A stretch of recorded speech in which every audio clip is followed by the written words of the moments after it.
Hello everyone, मेरा नाम है विवेक सोनकर और आज की इस वीडियो में हम सीखने वाले हैं इंग्लिश के कुछ एडवांस फ्रेजेस एंड इडियम्स जो आपकी स्पोकन इंग्लिश के लिए बहुत यूज़फुल हैं। दोस्तों, आपको वीडियो एंड तक ज़रूर देखनी चाहिए, आपको बहुत कुछ नया सीखने को मिलेगा। तो चलिए दोस्तों, वीडियो की शुरुआत करते हैं। हमारा पहला इडियम है ब्राउन स्टडी, जिसका मतलब है अपने विचारों में खोया हुआ रहना या अपने ख्यालों में मग्न रहना। आप इसको सिंपली अपने सेंटेंस में इस प्रकार यूज़ कर सकते हैं, शाम is in the habit of getting into brown study, जिसका मतलब है शाम को अपने ख्यालों में मग्न रहने की आदत है या फिर शाम को अपने विचारों में खोया हुआ रहने की आदत है। चलिए एक और एग्जांपल देखते हैं। I tried a lot to attract his attention but he was in a brown study, जिसका मतलब है मैंने उसका ध्यान आकर्षित करने की बहुत कोशिश की पर वह अपने ख्यालों में मग्न था। तो चलिए दोस्तों, नेक्स्ट है कम टू लाइट, जिसका मतलब होता है पता चलना या पता लगना। चलिए एग्जाम्पल देखते हैं। She burst into tears when it came to light that she has been cheated, जिसका मतलब है वह फूट फूट कर रोने लगी जब उसको पता चला कि उसके साथ धोखा हुआ है। और हमने इस सेंटेंस में came का यूज़ किया है क्योंकि ये सेंटेंस पास्ट का है और कम की सेकंड फॉर्म came होती है।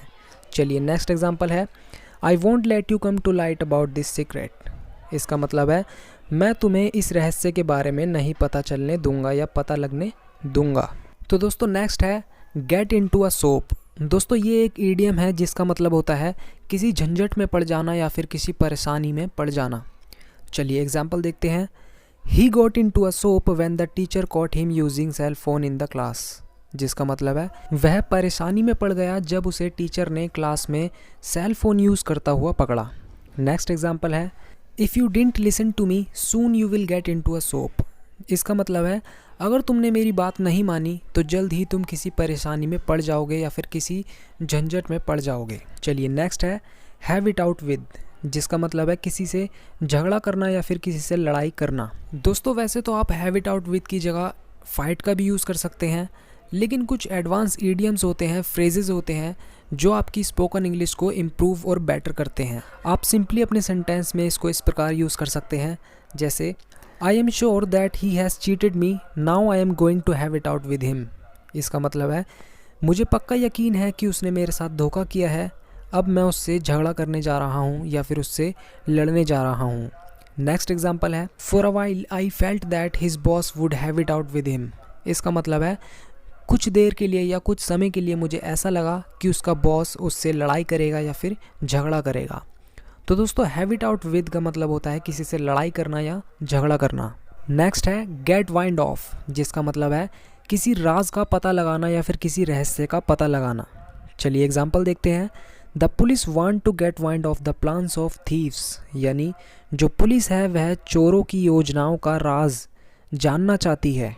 चलिए नेक्स्ट एग्जांपल है I love his magic tricks, I want to get wind of his magic tricks, इसका मतलब हुआ मुझे उसकी जादू की चालें पसंद है, मैं उसकी जादू की चालों का राज या रहस्य जानना चाहता हूँ।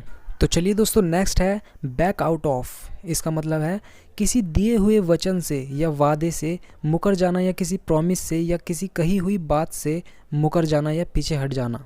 आप इसको अपने सेंटेंस में इस प्रकार यूज़ कर सकते हैं, जैसे he never backs out of his promises, इसका मतलब है वह अपने कहे हुए वचनों से कभी नहीं मुकरता या फिर वह अपने कही हुई बातों से कभी नहीं पीछे हटता।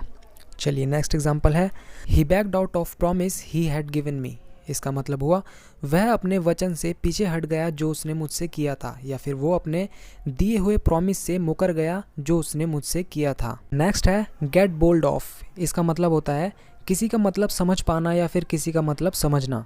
आप अपने सेंटेंस में इसको इस प्रकार यूज़ कर सकते हैं, जैसे I couldn't get hold of what the speaker was saying, दोस्तों इसका मतलब हुआ मैं उसका मतलब नहीं समझ पाया जो स्पीकर कह रहा था।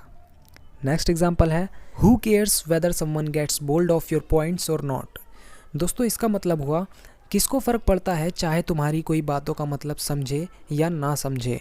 तो दोस्तों ये थे आज के कुछ एडवांस फ्रेजेस एंड इडियम्स जो आपकी स्पोकन इंग्लिश के लिए बहुत यूज़फुल हैं।